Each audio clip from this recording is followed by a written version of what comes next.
Hello students. तो आज के स्टूडियो में हम सीख रहे हैं मैनेजमेंट अकाउंटिंग। आज का वीडियो दोनों मीडियम के लिए यूजफुल होने वाला है। मैं दोनों मीडियम में एक्सप्लेन करने वाला हूँ। जो चैप्टर हम सीख रहे हैं इस बुक के अंदर, जो यूनिट नंबर 3 के अंदर सेकंड चैप्टर है, जिसका नाम है विभागीय कामगिरीનું मूल्यांकन, डिविजनल परफॉर्मेंस इवोल्यूशन। ऑलरेडी इस चैप्टर का एक वीडियो अपलोड हो चुका है, जिसके अंदर सबसे पहले इस चैप्टर में आने वाले जितने भी कॉन्सेप्ट फॉर्मूले थे वो एक्सप्लेन किए थे। साथ साथ में एक प्रैक्टिकल सम्स भी हमने सीखा था 2018 में, जो पूछा हुआ सम्स था, जो बहुत ही इंपॉर्टेंट था, जिसके बेस पर आप 2020 और 21 में पूछा हुआ सम्स भी कर सकते हो। तो ये वीडियो नहीं देखा तो प्लेलिस्ट में जाकर जरूर चेकआउट कीजिएगा। आज हम एक और लेटेस्ट सम्स की प्रैक्टिस करने वाले। आज जो हम सम्स सीखने वाले वो बुक के अंदर जरूर चेकआउट कीजिएगा, आपको मिल जाएगा ना। पेपर डाउनलोड जरूर कीजिए। 2017 में जो पूछा हुआ क्वेश्चन नंबर 3 का जो फर्स्ट क्वेश्चन है वो सॉल्व करने वाले। इसके बेस पर आप 2 से 3 सम्स कर पाएंगे। ये सुधीर प्रकाशन है, तो सुधीर प्रकाशन के अकॉर्डिंग बता दो, वरना आप कुमार प्रकाशन में चेक कीजिए, आपको मिल जाएगा। सेम टू सेम आप एग्जाम्पल नंबर 1 और 3 सॉल्व कर सकते हैं। ये मैंने सुधीर प्रकाशन के अकॉर्डिंग कहा है, बाकी कुमार प्रकाशन वाले भी ढूंढ लेंगे। पहले सम्स की बात कर लेते हैं हम लोग। यहाँ पर आप देख रहे होंगे, यहाँ पर क्वेश्चन नंबर 3 का 1 जो 7 मार्क में पूछा गया था, अब 10 मार्क में ही पूछा जाएगा। तो देखते हैं यहाँ पर हमको एक्स और वाई, 2 विभाग, 2 डिवीजन दिए गए। साथ में इंफॉर्मेशन जो दी गई वो देख लेते हैं। पहला रोकान इन्वेस्टमेंट दिया गया।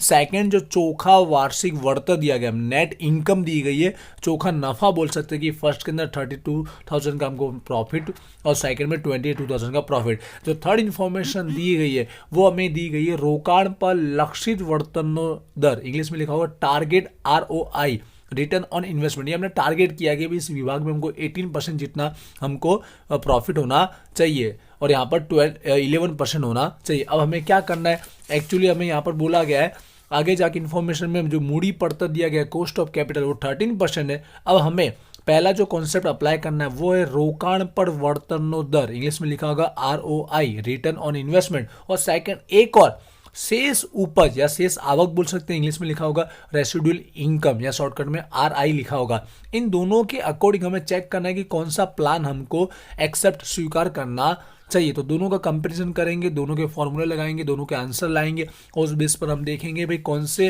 विभाग में हमको इन्वेस्टमेंट करना चाहिए, कौन सा प्लान हमको एक्सेप्ट करना चाहिए, एक्स वाला करना चाहिए कि वाई वाला करना चाहिए। तो चलिए स्टार्ट करते हैं। तो सबसे पहले जैसे सम्स में कहा गया, पहला कौन सा कॉन्सेप्ट फॉलो करने के लिए कहा गया, रोकाण, रोकाण पर वर्तनो दर, रोकाण पर वर्तनो दर, जिसका formula I hope first video देखा होगा, आपको पता होगा, जिसको हम कामगिरी नफो भी बोल सकते हैं या डायरेक्ट नफो लिखे तो भी चलेगा। अपॉन में आएगा रोकाण, जिसमें कामगिरी मिलकत बोला जाता है, इनटू में 100, इंग्लिश में return on investment is equal to जो हमारा प्रॉफिट होता है ऑपरेटिंग या नेट प्रॉफिट बोल सकते हैं, अपॉन में इन्वेस्टमेंट इनटू में 100। अब देखते हैं यहाँ पर 2 है हमारा एक्स और वाई, फॉर्मूला एक बार आपको लगा देना है। चेक कर लेते हैं। यहाँ पर देख लीजिए प्रॉफिट जो है नफो है, फर्स्ट एक्स के अंदर 32,000 है और सामने इन्वेस्टमेंट कितना है 2 लाख का है, राइट। तो यहाँ पर 32,000 का हमारा नेट प्रॉफिट, चोखो नफो, और इन्वेस्टमेंट कितना है यहाँ पर 2 लाख का। तो इसके अकॉर्डिंग कितना हमको मिल रहा है यहाँ पर रिटर्न, रेट ऑफ रिटर्न जो निकला वो 16% निकल रहा है। बट एक्चुअल में यहाँ पर टारगेट भी दिया गया था लक्षित वाला हमको 18% जितना होना चाहिए, लेकिन हम जब चेक कर रहे हैं एक्चुअल में तो कितना परसेंट आ रहा है, 16% आ रहा है, जो 18% से क्या लोअर है, 18% से नीचे है, लोअर है। तो इसके अकॉर्डिंग देखा जाए तो यहाँ हमें ये एक्सेप्ट नहीं करना चाहिए। सेकंड वाई का भी हम सॉल्यूशन एक बार देख लेते हैं, फिर पता चलेगा कि एक्स और वाई दोनों में से कौन सा हमको स्वीकार एक्सेप्ट करना चाहिए इस मेथड के अकॉर्डिंग। तो सेम वाई के लिए भी अप्लाई हो जाएगा फॉर्मूला। तो इसके अंदर जो प्रॉफिट हुआ है 22,000 का हुआ है और साथ में इन्वेस्टमेंट रोकाण 2 लाख का हुआ है। तो यहाँ पर फॉर्मूला वही अप्लाई कर रहे हैं, 22,000 का हमारा प्रॉफिट नफो और हमारा इन्वेस्टमेंट रोकाण 2 लाख का होगा। तो इसके अकॉर्डिंग जो हमें निकल रहा रेट ऑफ जो प्रॉफिट का निकल रहा है रोकाण का वो 11% निकल रहा है, ठीक है। अब एक्चुअल में टारगेट जो था वो भी देख लेते हैं। टारगेट वाला जो था लक्षित वाला वो 11% ही था। अब देखिए यहाँ पर इक्वल हो रहा है, इक्वल हो तो भी चलेगा या उससे ज़्यादा हो तो भी बेटर है, उससे ज़्यादा हो तो बेटर है। यहाँ पर इक्वल हो रहा है तो अब इन दोनों में से आप देख लीजिए, यहाँ तो 16% निकल रहा है, टारगेट से नीचे हो रहा है, और यहाँ पे 11% निकला जो टारगेट के इक्वल है, इक्वल है, ठीक है। तो इस मेथड के अकॉर्डिंग दोनों में से कौन सा प्लान हमको एक्सेप्ट करना चाहिए, प्लान नंबर वाई, विभाग वाई में हमको इन्वेस्टमेंट करना चाहिए, विभाग वाई हमको स्वीकार करना चाहिए, ये वाला प्लान जो है हमें एक्सेप्ट करना चाहिए। क्यों करना चाहिए, आई होप आप समझ होंगे। पहला कॉन्सेप्ट क्लियर हो गया। सेकंड, एक और मांगा था सम्स के अंदर, आप देख रहे होंगे यहाँ पर लिखा था शेष उपज या शेष आवक या शेष नफो भी बोल सकते हैं हम, इंग्लिश में रेसिडुअल इनकम। तो इसके अकॉर्डिंग में हम लोग चेकआउट कर लेते हैं सेम इसी तरह। बस फॉर्मूला आपको इसका पता होना चाहिए जो फर्स्ट वीडियो में मैंने आपको क्लियर किया था। तो देख लेते हैं सेकंड टॉपिक, शेष आवक या शेष उपज। तो इसका फॉर्मूला आपको पता होना चाहिए। जो इसका फॉर्मूला है, जो हमारा कामगिरी नफो बोल सकते हो या इसको वार्षिक नफो बोल सकते हो, चोखो नफो बोल सकते हो, सब एक ही नाम है, ठीक है। उसमें से हमको माइनस क्या करना रहता है, मूड़ी पड़तर। क्या माइनस करना रहता है, मूड़ी पड़तर माइनस करना रहता है। इंग्लिश में रेसिडुअल इनकम शॉर्टकट में RI लिखा गया होगा और आप भी लिख सकते हो।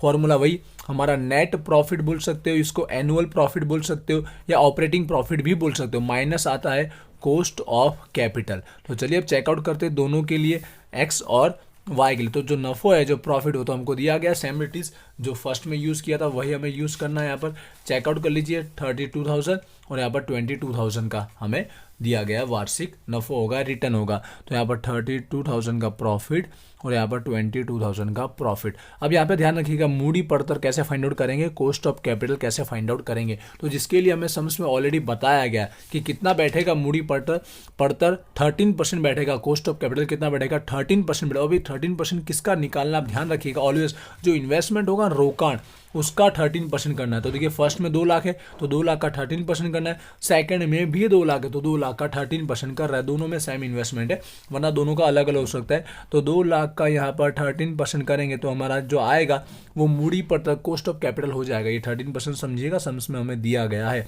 तो इसका अकॉर्डिंग 26,000 निकलेगा और आप माइनस करोगे तो यहाँ पर प्लस में आएगा, हमारा 6,000 प्लस में आएगा, ठीक है। सेम सेकंड का भी एक बार चेक कर लेते हैं। वाई के अंदर भी हमारा इन्वेस्टमेंट 2 लाख का ही था, हमारा रेट कॉस्ट ऑफ कैपिटल मूड़ी पड़तर तो सेम 13% है।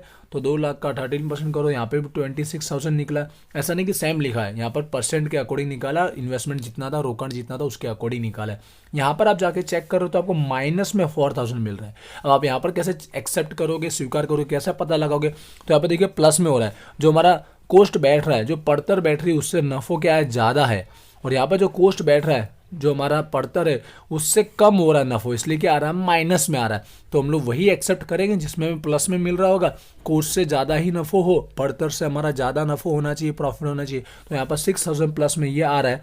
तो यहाँ पर हम लोग कौन सा प्लान इसके अकॉर्डिंग सिलेक्ट करेंगे, विभाग एस में एक्स में हम लोग इन्वेस्टमेंट करेंगे। ये विभाग वाला प्लान जो है हम लोग स्वीकार करेंगे, एक्सेप्ट करेंगे। और क्यों करेंगे आप समझ गए होंगे, आई होप, ठीक है। तो क्लियर हो चुका, दोनों कॉन्सेप्ट अप्लाई कर दिए, दोनों के आंसर हमने लिख दिए। बहुत ही बेसिक समस्या, इस टाइप के समस्या इस चैप्टर में से आते हैं। अभी एक और लास्ट टाइप का मैं समझ चलाने वाला, जो टेबल वाला आने वाला है, जिसमें सारे टेबल के अंदर कुछ मिसिंग वैल्यू होती है, वो मैं लास्ट थर्ड वीडियो में चलाने वाला हूँ। तो प्लीज़ जिन वीडियो स्टूडेंट्स ने अभी तक चैनल को सब्सक्राइब नहीं किया तो सब्सक्राइब जरूर कीजिएगा, इस वीडियो को शेयर जरूर कीजिएगा, प्लेलिस्ट में जाकर आप अपने बाकी सारे वीडियो भी चेकआउट करते रहिएगा, ठीक है। कोई क्वेरी है तो मुझे कमेंट कीजिएगा। मिलते हैं नेक्स्ट वीडियो में, थैंक यू।